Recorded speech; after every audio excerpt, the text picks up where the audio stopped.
Aston Martin were to produce a mid-size sedan, it might very well look something like this.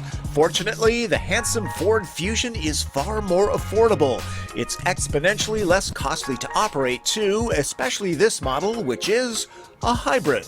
No doubt about it, Prius delivers the best fuel economy. However, if you want something a little bit more traditional in the design department, there are plenty of hybrid sedans to choose from. Toyota Camry, Honda Accord, Chevy Malibu, Hyundai Sonata, Kia Optima. Let's cut to the chase. During my week with this top-of-the-line Platinum model, this was my fuel economy average driving with a moderate throttle foot. The EPA rating of 43 city, 41 highway is easily nailed, but you'll annoy those behind you.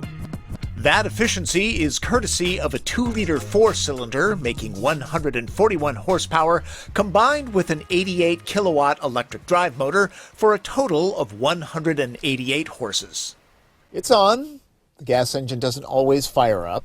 2017 models get a new rotary control knob for the continuously variable transmission, freeing up real estate for a better center console design.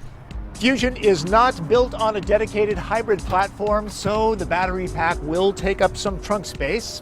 Not only is the lithium-ion pack installed here, the 12-volt battery is right next to it. There's no spare, just an inflator kit. That's not unusual these days.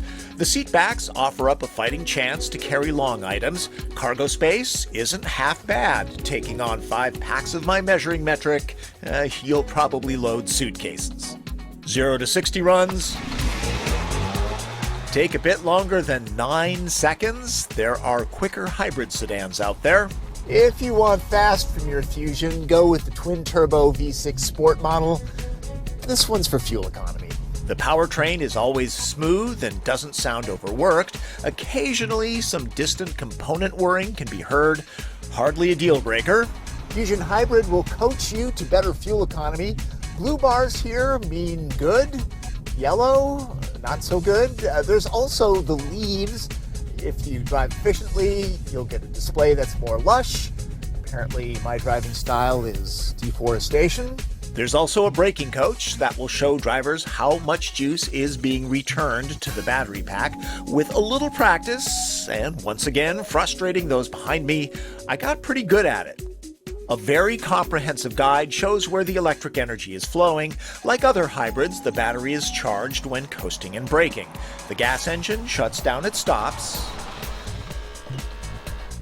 It pulls away initially using the electric motor. Then the 4-cylinder smoothly feathers in. In years past, hybrid powertrains were less polished. That's not the case here. Not only is this car quiet and comfortable, it's no slouch in the driving dynamics department. The brake pedal modulation going from the regenerative side into the actual physical disc brakes is pretty well done.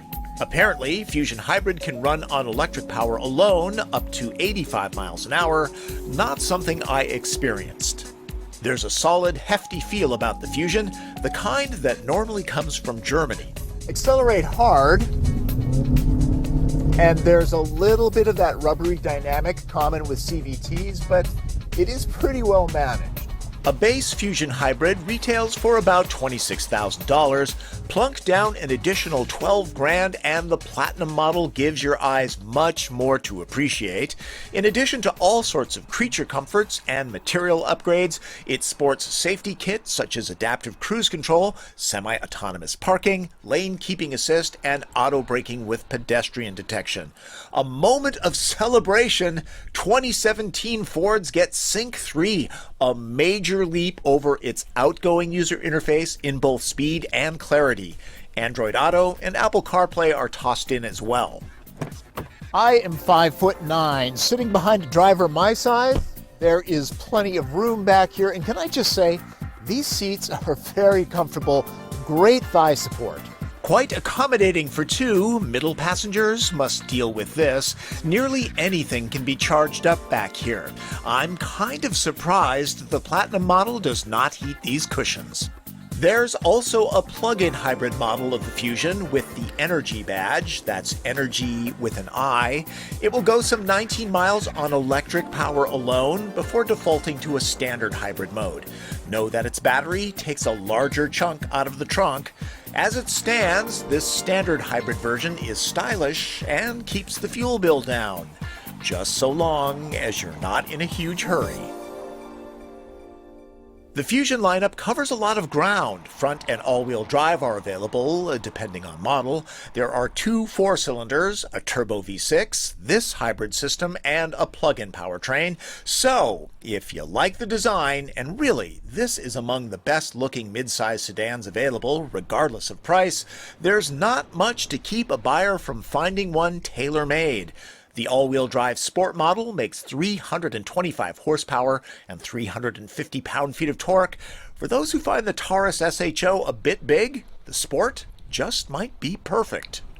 Thanks for sticking around to the very end. You now know more about the Ford Fusion Hybrid than those who bailed early. And can I tell you a little secret? I have never driven this generation Ford Fusion before. Kind of surprising. Don't know how I missed it. I've certainly driven all the competitors. Sometimes these things happen. But if you're in the market for a mid-size sedan, hybrid or otherwise, I suggest you take a look. It's pretty well done. That's Driven. Finally, I'm Tom Volk.